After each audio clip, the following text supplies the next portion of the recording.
Sœurs et frères, nous avons entendu l'introduction à ces textes de la liturgie, à cette parole de Dieu. Et on nous a posé la question, est-il opportun aujourd'hui, 2000 ans après, de lire ces textes? Vous avez entendu ce qui a été dit tout à l'heure. Est-ce que vous croyez que c'est important? Est-ce que vous croyez que c'est important?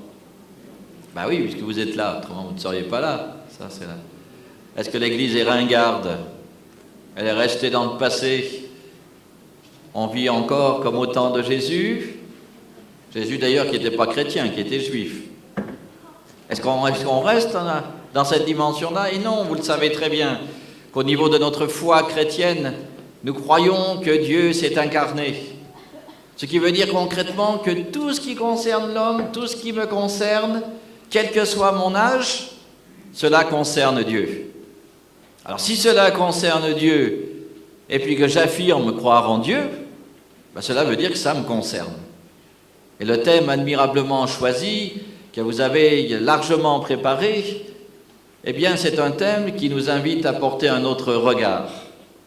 Un autre regard sur nos frères, ça habituellement on y pense. Mais j'ai peu entendu de choses à porter un autre regard sur Dieu.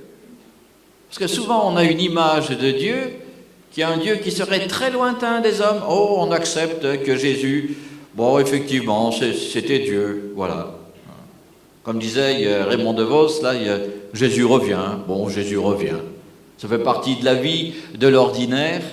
Sommes-nous suffisamment étonnés du mystère de notre foi? Nous croyons que Dieu s'est incarné et que cet homme, Jésus de Nazareth, celui qui a été conçu à Nazareth, qui est né à Bethléem, qui est mort en croix, et la croix nous le rappelle à chaque célébration, qui est mort en croix à Jérusalem, parce que nous croyons véritablement qu'il est ressuscité.